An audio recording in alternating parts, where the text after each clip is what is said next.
अनेक प्रकार से लोग अध्यात्म के नाम से, धर्म के नाम से कि तुमको भगवान मिलेंगे, आ जाइए, तुम इस कथा को सुनोगे भगवान मिलेंगे, इस व्यथा को सुनोगे भगवान मिलेंगे, तुम ये नारियल फोड़ोगे भगवान मिलेंगे, वहां मंदिर में जाओगे भगवान मिलेंगे। लेकिन बंधुओं, उस परमार्थ, उस परम पद, उस परमात्मा की ओर इनमें से मैं कहता हूं शून्य है।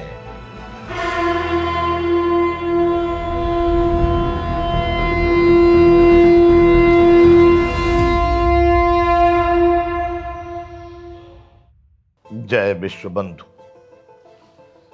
सनातन जीवन विज्ञान। बंधुओं, हम चर्चा कर रहे थे अब तक, एक बार सनातन शब्द, दूसरी बार जीवन, फिर तीसरी बार विज्ञान। हमने इन तीनों शब्दों के अर्थ स्वरूप सनातन जीवन विज्ञान की कल्पना की है और हम इन शब्दों के ही अनुरूप कह रहे हैं कि ये सनातन जीवन जीने की जो कला है, जो विज्ञान है, इसको जिसने समझ लिया वह व्यक्ति अपने जीवन को मानव के अनुरूप आनंदित जी करके इस संसार से मुक्त हो जाता है। तो बंधुओं, अभी तो हमने ये संपूर्ण बातें शुरू कर रहे हैं उस जीवन पद्धति तक जाने के लिए। तो हमने सनातन, जीवन और विज्ञान, इन तीन बातों की चर्चा की। अब हम चर्चा करते हैं कि सनातन जीवन विज्ञान क्या है। तो बंधुओं, सनातन जीवन विज्ञान वह पद्धति है जीवन जीने की, वह कला है जिसमें मानव अपने जीवन को संपूर्ण जीवन तक, पूर्ण जीवन तक जीने की सामर्थ्य रखता है। पूर्ण जीवन किसको कहें बंधु? उसकी कोई क्षमता 10 वर्ष, 20 वर्ष, 50 वर्ष, 100 वर्ष, 150 वर्ष।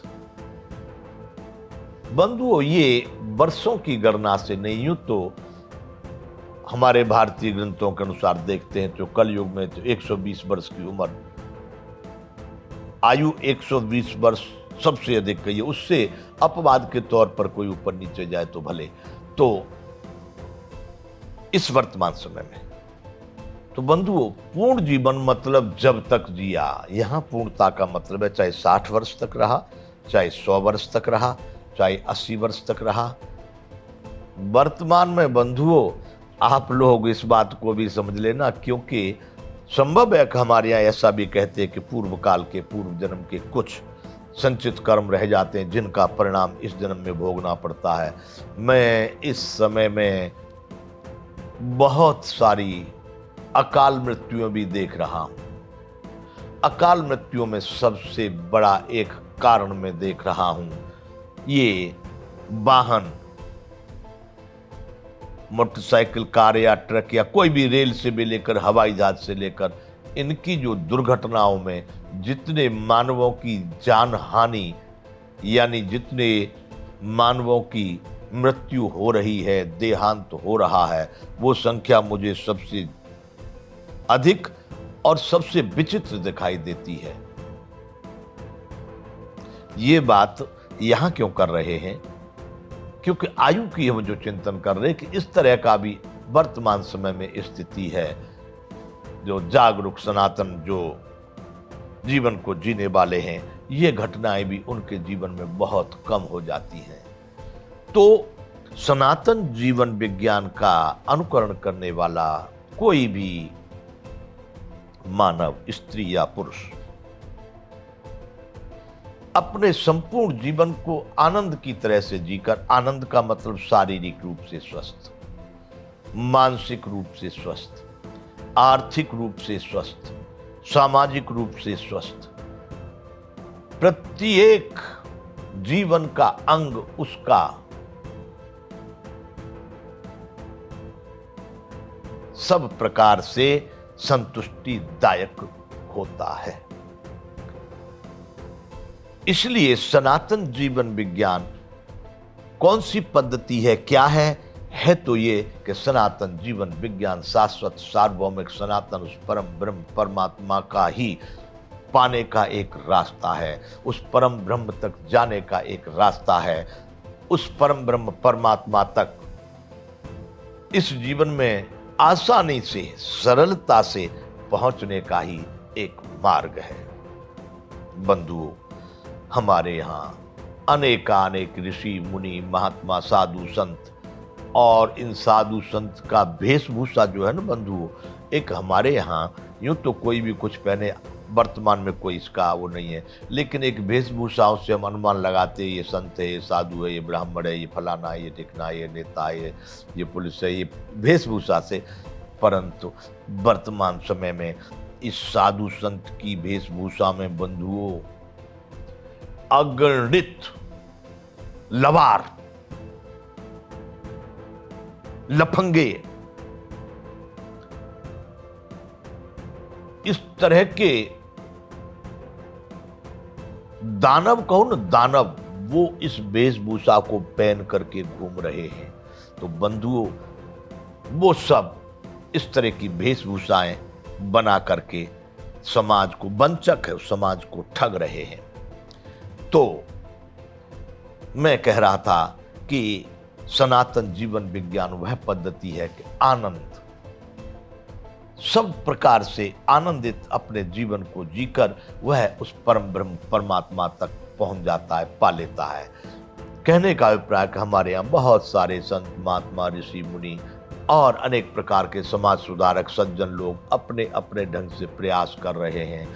मेरे विचार से वर्तमान समय में अगणित लाखों तो कम से कम हो गई होंगे कथाकार लोग, जिनको व्यास कहते हैं, गुरुजी कह देते हैं, लोग पूजा कर रहे हैं। वैसे लोग भी रामायण, भागवत, शिव पुराण, महापुराण, कौन जितने भी जो कुछ आ गया उसकी कथाएं भी भारत में तो मैं जानता हूं बहुत चल रही हैं। उनके प्रभाव का भी मुझे यहाँ कोई ऐसा प्रभाव नहीं दिखता कि कोई मनुष्य बड़े आनंदित जीवन को, कथा में सुनने वाले, नाचने वाले घर पर जाकर के बड़े कलेश का अनुभव कर रहे हैं। मैंने उन महिलाओं को देखा जो कथा में नाचती हैं, घर पर जाकर के बड़ी क्रंदन में हैं। ये कथाकार जो कथाएं कर रहे हैं, इनके साथ में दूसरी कथाएं भूत प्रेत और उनकी भी बहुत चल रही हैं बंधुओं। डोरा धागा और भूत प्रेतों को भगाना, हमारे यहाँ कितने मंदिर, तो कितने महात्मा के वेश में लोग इन्हीं कार्यों को कर रहे हैं, तो भी कोई परिणाम परमार्थिक नहीं दिखाई दे रहा। बंधुओं, मैं भी अपने सामर्थ्य के अनुसार राम कथा को भी जानता हूँ, कृष्ण कथा को भी जानता हूँ, गीता को भी जानता हूँ, महाभारत को भी अपने सामर्थ्य से जानता हूँ, लेकिन मैंने इसको धन कमाने का साधन नहीं बनाया। तो बंधुओं, ये बात यहाँ क्यों आई कि अनेक प्रकार से लोग अध्यात्म के नाम से, धर्म के नाम से, कि तुमको भगवान मिलेंगे, आ जाइए, तुम इस कथा को सुनोगे भगवान मिलेंगे, इस व्यथा को सुनोगे भगवान मिलेंगे, तुम ये नारियल फोड़ोगे भगवान मिलेंगे, वहां मंदिर में जाओगे भगवान मिलेंगे। लेकिन बंधुओं, उस परमार्थ, उस परम पद, उस परमात्मा की ओर इनमें से मैं कहता हूं शून्य है। 0.0000111 कुछ नहीं, कोई नहीं। क्यों? कि इनकी वह पद्धति, इनका वह ज्ञान केवल धन कमाने के लिए ही एक माध्यम है, न कि उस सत्य तक पहुंचने का, और वो उनको प्राप्त है। तो बंधुओं, सनातन जीवन विज्ञान यदि आप इसका आचरण करते हैं तो सनातन जीवन विज्ञान क्या है कि उस परम अर्थ, उस परम पद, उस परमात्मा तक पहुंचने का एक सबसे सरल और श्रेष्ठ मार्ग है सनातन जीवन विज्ञान। इसमें आपके जीवन की जो प्रक्रियाएं, जिनमें भोजन आहार से लेकर, आचरण से लेकर, व्यवहार से लेकर, कर्तव्य और कर्मों से लेकर आपके विचार, चिंतन, योग, ध्यान सबसे लेकर सारी बातें, वह प्रक्रियाएं जो उसके अनुरूप हैं, जो हमको वहां तक पहुंचाती हैं, उस तरह के विधि विधान से जीने की जो कला बताई गई है, वही है सनातन जीवन विज्ञान। बंधुओं, ये सनातन जीवन विज्ञान क्या है? परमात्मा तक आसानी से पहुंचने का सरल मार्ग। यहां विराम करेंगे। जय विश्व बंधु।